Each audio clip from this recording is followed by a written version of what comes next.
కాళ్ళు మొక్కుతాం బాంచన్, మా ఒడ్లు కొనండి. కన్నీళ్లు పెట్టుకుంటున్న రైతన్న లంచం ఇచ్చిన వాళ్ళవే కొంటున్నారు. 40 రోజులైనా మా ధాన్యం కొంటలేరు, ఇంకెన్ని రోజులు కావాలుండాలి. వానకు తడిసి మొలకెత్తినై అప్పు తెచ్చి సాగు చేసినాం, వడ్లు కొనకపోతే చచ్చిపోతాం అన్నదాతల ఆవేదనట. చూడండి, ఇక కాళ్ళు మొక్కుతుర్రు అన్నదాతలు, కాళ్ళు మొక్కుతుర్రు. దీనికోసమే కదా వాళ్ళు చెమట వచ్చి అప్పు తెచ్చుకొని ఇవన్నీ చేసింది. ఏం చేయడానికంటే కాళ్ళు మొక్కడానికి. ఇక్కడ కూడా ఉన్నాయట లంచం ఇవ్వడాలు. లంచాలు ఇక్కడ కూడా ఉంటాయా? ఎవరు లంచం ఇస్తే వాళ్ళ ముందు కొంటున్నట. ఇదేంటిదండి బాబు? ఇదేం పని? ఎట్లా పోతున్నాం? ఎటు పోతున్నాం సార్? దయచేసి చూడాలా, మంత్రులంతా కూడా ఇది చూడాలా, ముఖ్యమంత్రి గారు చూడాలి, పిసిసి చీఫ్, కాంగ్రెస్ పార్టీకి PCC chief Mahesh Kumar sir మీరు చూడాలి. జర దయచేసి ఇవన్నీ చూడండి. 40 రోజుల నుంచి వడ్లు కొంటలేరట. ఇగో రోడ్డు ఎక్కిండ్రు రైతులు, ఇక్కడ రోడ్డు ఎక్కిండ్రు, ఇక్కడ కాలు మొక్కుతున్నారు. ఇగో ఇక్కడ ఎవరైతే మనకు కనిపిస్తా ఉన్నాడు, వాళ్ళకి అకాల వర్షాలు వస్తా ఉన్నాయి, వడ్లు కొంటలేరు. కానీ ప్రభుత్వం మరి మీకు కొంటున్నామని చెప్తున్నది. బీఆర్ఎస్ వాళ్ళే కావాలని చెప్పి ప్రచారం చేస్తున్నారని కూడా చెప్తున్నది. కానీ మరి రైతులు తీసుకొచ్చి ఇట్లా రోడ్ల మీద అయితే ఉండరు కదా. ఈ రకంగా రోడ్ల మీద అయితే వాళ్ళకి ఏం అవసరం? రైతన్నలకి కొంటే రారు. బీఆర్ఎస్ చెప్పిందనో బీజేపీ చెప్పిందనో రైతులు రారు, అట్లా రారు. కొనట్లేదు కాబట్టే వాళ్ళకి బాధ అనిపించింది కాబట్టే ఇవాళ రోడ్ల మీదకి వచ్చిర్రు. ఎవరైనా నాయకులు కానీ అధికారులు కానీ వస్తే కాళ్ళు మొక్కేటటువంటి ప్రయత్నం చేస్తున్నారు. దయచేసి కొనండి సార్ అని చెప్పేసి.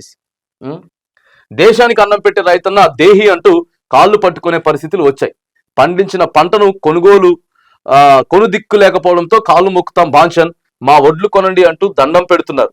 ధాన్యాన్ని మార్కెట్కి తీసుకువచ్చి 40 రోజులు దాటినా ఎవరు పట్టించుకోవడం లేదని కన్నీళ్లు పెడుతున్నారు. ఓవైపు భారీ వర్షాలు కురుస్తుండడంతో వడ్లను కాపాడుకోలేక నానా యాతన పడుతున్నారు.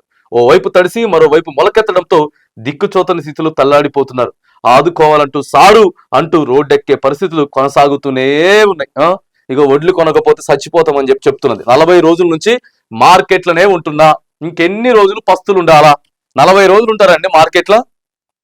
వాటిని కాపాడుకుంటా ఇంకేమైనా చిన్న చిన్న పనులుంటే వాటిని వదిలిపెట్టుకొని 40 రోజుల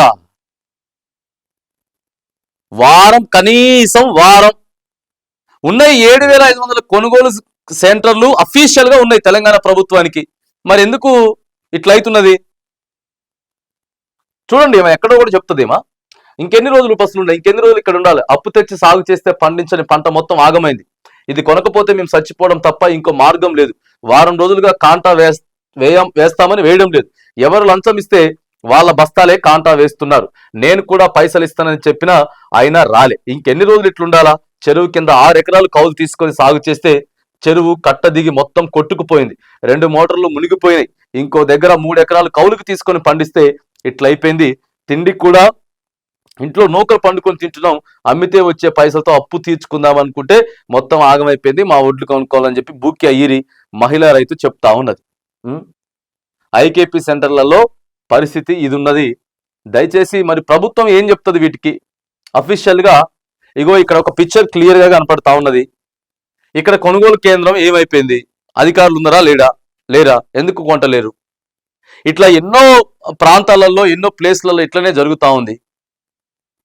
ప్రభుత్వం మరి ఇప్పటికైనా సరే మీరు మంత్రుల్ని ఖరారు చేసే దాంట్లో, పిసిసి కార్యవర్గం ఖరారు చేసే దాంట్లో, మీరు పదవులు పంచుకునే దాంట్లో, లేదా స్థానిక సంస్థల ఎన్నికలు పెట్టే దాంట్లో హడావుడిలో, లేదా మిస్ వరల్డ్ పోటీ హడావుడిలో, ఢిల్లీకి పోవడం రావడం, వీటన్నిట్లలో మీరు బిజీగా ఉన్నారు. కానీ ఇది మెయిన్ కావాల్సిందే. ఇది మీరు ఎంత ఉరికినా కూడా, ఎంత ఏం చేసినా కూడా అల్టిమేట్ గా ఫైనల్ గా మీకు ఓటు పడాలి. ఓటు పడాలంటే ఈ లేకుండా చేయాలి. వీటిని వదిలేసిర్రు. అక్కడక్కడ జరుగుతాయి. ఎక్కడ జరగకూడదండి చెప్తారు కొంతమంది కాంగ్రెస్ పార్టీ నాయకులు. ఏదో అడపా అక్కడక్కడ ఇబ్బందులు ఉంటాయి, ఉండకూడదు. 40 రోజులు ఉంటాయి కొనుగోలు కేంద్రంలో వడ్లు. మీరు అన్ని చెప్పారు కదా, తడిసినా కొంటామని చెప్పారు, ప్రతి గింజ మొలకెత్తినా కొంటామని చెప్పారు. ఏమైపోయారు మరి? ఇంకెందుకు ఉంటున్నాయి పెండింగ్? ఎందుకు పెండింగ్? మిల్లర్లు ఉన్నాయి, గోడౌన్లు ఉన్నాయి, పెట్టుకునేదానికి ఇంకేంటిది? మరి ఎందుకు కొంటలేదో తెలియదు, ఎక్కడ నిర్లక్ష్యం ఉందనేది తెలియదు. రైతులు మాత్రం కాళ్ళు మొక్కుతా బాంచన్, మా ఒడ్లు కొనండి దయచేసి అని చెప్పి కన్నీళ్లు పెట్టుకుంటా ఉన్నారు. కొనకపోతే చచ్చిపోవాల్సిన పరిస్థితి ఉందని చెప్పేసి ఇవాళ రైతులంతా కూడా గగ్గోలు పెట్టుకుంటున్న పరిస్థితి మనం చూస్తా ఉన్నాం.